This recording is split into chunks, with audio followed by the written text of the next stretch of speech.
श्री स्वामी समर्थ। आज आपण गुळपोळीची रेसिपी बघणार आहोत। ही गुळपोळी आहे ती अजिबात कडक न होता मस्त खुसखुशीत होणार आहे आणि खुसखुशीत होण्यासाठी या व्हिडिओमध्ये मी तुम्हाला टिप्स सांगणार आहे। किंवा मग ही गुळपोळी आहे ती लाटताना अजिबात फुटू नये किंवा मग तव्यावरती टाकल्यावर सुद्धा अजिबात फुटू नये, त्यातील गूळ बाहेर येऊ नये यासाठी सुद्धा मी तुम्हाला उपयुक्त अशा टिप्स सांगणार आहे। चला व्हिडिओ स्किप न करता पूर्णपणे बघा। त्याआधी मी ऐश्वर्या फूड गॅलरी अँड ब्लॉगमध्ये तुम्हा सर्वांचं मनापासून स्वागत करते। अजूनपर्यंत आपल्या चॅनलला सबस्क्राईब नसेल केलं किंवा मग नवीन असेल चॅनलवरती तर पटकन सबस्क्राईब करा आणि बेल आयकॉन देखील प्रेस करा। तर मग तुम्ही बघू शकता की ती भारी अशी ही गुळपोळी एकदम खुसखुशीत तयार झालेली आहे। अजिबात कडक झालेली नाही किंवा मग मऊ पडलेली नाही आहे, मस्त खुसखुशीत आणि एकदम कडेपर्यंत सारण गेलेलं आहे। चला वेळ वाया न घालवता आजच्या आपल्या रेसिपीला सुरुवात करूया। गुळपोळी बनवण्यासाठी अगोदर आपल्याला कणिक मळून ठेवायची आहे। त्यासाठी मी इथे 1 कप एवढं गव्हाचं पीठ घेतलेलं आहे। आता त्यामध्ये आपल्याला टाकायचं आहे 3 चमचे एवढं बेसन। आता जे आपण कांदा पोहे खातो ना त्याच चमच्याने मी इथं 3 चमचे एवढं बेसन टाकलेलं आहे। आता बेसन या कारणाने टाकायचं की जी आपली पोळी आहे ती एकदम खुसखुशीत बनावी आणि लाटताना देखील अजिबात फुटणार नाही। आता त्यामध्ये आपल्याला चवीप्रमाणे मीठ टाकायचं आहे आणि हे पीठ आहे ते चांगलं असं एकत्र करायचं आहे।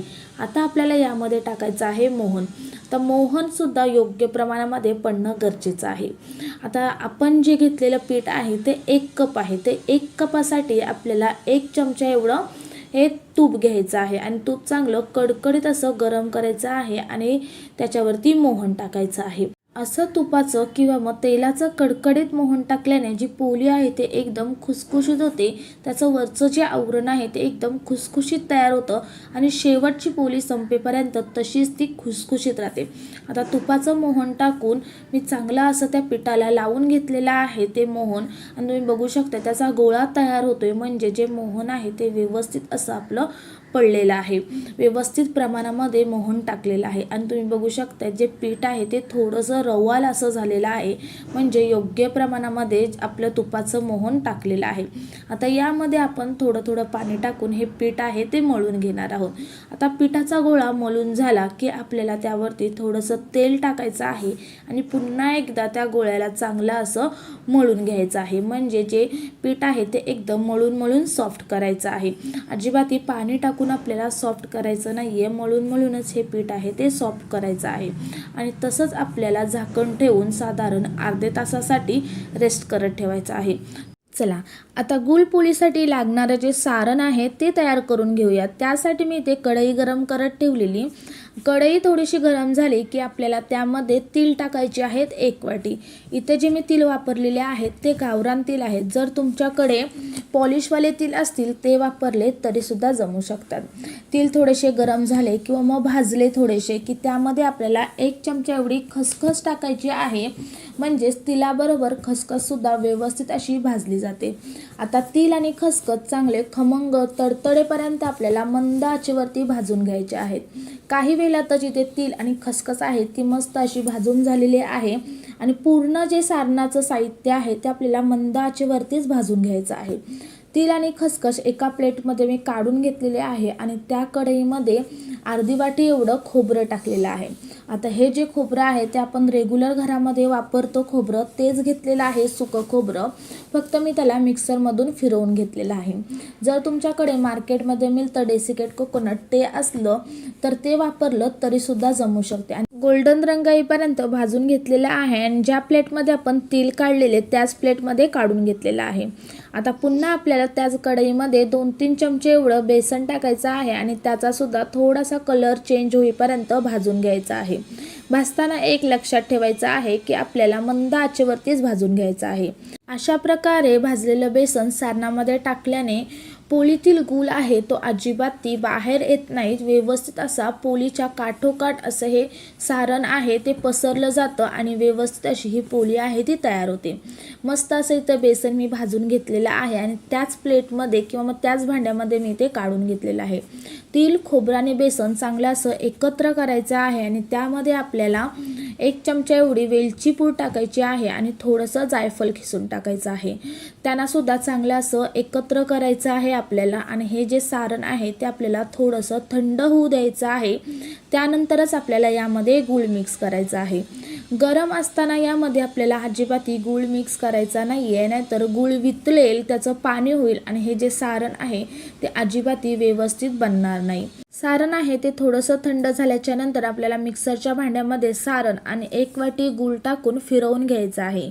गूळ घेताना लक्षात ठेवायचं की आपल्याला नेहमी तो बारीक चिरलेला किंवा मग खिसलेलाच गूळ घ्यायचा आहे, म्हणजे पटकन असा एकसारखा मिक्स होतो त्या सारणामध्ये आणि सारण आहे ते व्यवस्थित असं गोड तयार होतं.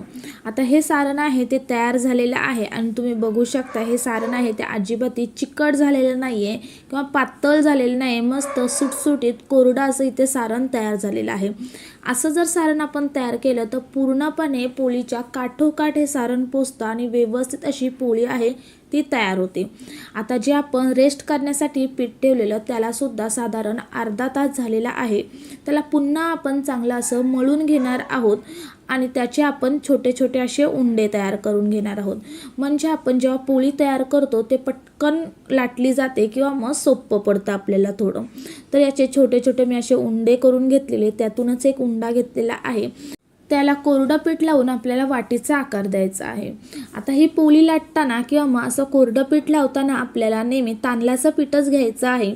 जर तुमच्याकडे तांदळाचं पीठ नसेल तर तुम्ही मैदा वापरू शकताय, पण शक्यतो गव्हाचं पीठ घेऊ नका. मैदा आणि तांदळाच्या पिठाने काय होतं, सरसर पोळी लाटली सुद्धा जाते, व्यवस्थित अशी एकसारखी लाटली जाते आणि चिटकत सुद्धा नाही लाटण्याला किंवा मग पोळीपाटाला, आणि ही जास्त दिवस टिकण्यासाठी सुद्धा मदत होते. आता वाटीचा आकार देऊन झाला या उंड्याला की त्यामध्ये आपल्याला भरपूर असं सारण भरायचं आहे आणि व्हिडिओमध्ये दाखवल्याप्रमाणे त्याला आकार देत त्याचा उंडा तयार करून घ्यायचा आहे. जसं आपण पुरणपोळीमध्ये भरतो ना त्याच प्रकारे. फक्त एवढंच की हे थोडंसं कोरडं आहे आणि पुरण असतं ते आपलं थोडंसं ओलं असतं. आता हा उंडा भरून झाला की असा एकसारखा आपल्याला प्रेस करून घ्यायचा आहे, म्हणजे जे सारण आहे ते एकदम मस्त असं काठोकाठ पोचलं जातं. त्यानंतर आपल्याला थोडंसं तांदळाचं किंवा मग मैदा घेऊन आपल्याला ही हलक्या हाताने पोळी लाटून घ्यायची आहे आणि एकदम काठेकाठ्यानेच ही पोळी आहे ती लाटून घ्यायची आहे.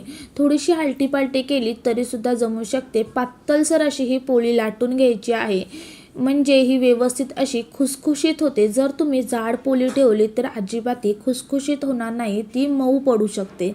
आता इथे मी उंड्याला तीळ लावायची विसरलेले, तर यावरती थोडेसे तीळ टाकून पुन्हा एकदा हलक्या हाताने लाटून घेणार आहे, म्हणजे व्यवस्थित असे हे तीळ आहेत ते चिटकले जातील. तुम्ही जेव्हा उंडा बनवता त्यावरतीच हे तीळ टाकले तरीसुद्धा जमू शकतात किंवा मग नसतील टाकायचे तीळ तरीसुद्धा पूर्णपणे स्किप करू शकते.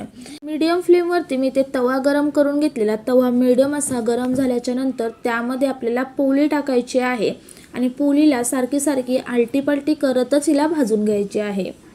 म्हणजे आपल्याला एका साईडने पूर्णपणे न भाजू देता सारखी सारखी हिला आलटीपालटी करतच भाजून घ्यायची आहे. कारण जर अगोदर आपण एक साईड भाजून घेतली व्यवस्थित अशी तर त्यातील गूळ वितळू शकतो आणि पुरणपोळी फाटूसुद्धा शकतोय, गूळ त्यातून बाहेर येऊ शकतोय. आता याला तूप लावून चांगलं मस्त अशी खमंग भाजून घ्यायची आहे. आपल्याला भाजताना आपल्याला थोडीशी प्रेस करतच ही पोळी आहे ती भाजून घ्यायची आहे, म्हणजे एकदम मस्त खुसखुशीत ही तयार होते. आणि याच्या ज्या काठ आहेत त्या पोळी जेव्हा फुगते तेव्हा त्या ज्या काठ आहेत त्या भाजल्या जात नाहीत, त्याच कारणाने आपल्या ह्या ज्या काठ आहेत त्या प्रेस करून आपल्याला ह्या भाजून घ्यायच्यात, म्हणजे व्यवस्थित अशी ही पोळी आहे ती खुसखुशीत आणि खमंग सुद्धा भाजली जाते आणि जास्त दिवस सुद्धा टिकते. मऊ न पडता आरामात 10 ते 20 दिवस अशीच खमंग खुसखुशीत ही पोळी टिकून राहते. आता अशाच प्रकारे आपण बाकीच्या पोळ्या सुद्धा तयार करून घेणार आहोत. तर मग बघू शकता इथं मस्त अशा खमंग खुसखुशीत पोळी तयार झालेली आहे. आता यासाठी मी तुम्हाला टिप्स तर सांगितलेल्या आहेत आणि तुम्हाला ट्रिक्स सुद्धा सांगितलेले आहे, म्हणजे पोळी कशी भाजायची जेणेकरून ती व्यवस्थित अशी 10 ते 20 दिवस टिकून राहील किंवा मग त्यातील गूळ बाहेर येणार नाही. व्यवस्थित अशी पोळी न चिटकता न फाटता ही तयार होते. या संक्रांतीला ही गुळपोळी तुम्ही आवर्जून बनवून बघा आणि कशा झाल्यात हे मला कमेंट्स करून नक्की कळवा. जर तुम्हाला ही व्हिडिओ आवडली असेल तर एक लाईक नक्की करा. चला आता मी तुम्हाला एक पोळी तोडून दाखवते, म्हणजे तुम्हाला समजेल की ही जी पोळीचं जे सारण आहे ते पूर्ण काठोकाठ पोचलेलं आहे. पूर्णपणे एक काठोकाठ हे सारण पोचून एकदम खमंग आणि खुसखुशीत देखील झालेली आहे. अजिबाती मऊ पडलेले नाहीये, मस्त खुसखुशीत आणि खमंग ही पुरणपोळी तुम्ही बघू शकताय. याच्या लेयर्स एकदम पूर्णपणे हे काठोकाठ सारण पोचलेलं आहे आणि तेवढीच खुसखुशीत देखील झालेली आहे. वरचं जे आवरण आहे ते तुम्हाला बघूनच समजत असेल की किती मस्त असं एकदम खुसखुशीत वरचं आवरण झालेलं आहे आणि एकदम खमंग खुसखुशीत या गुळपोळीची रेसिपी तयार झालेली आहे.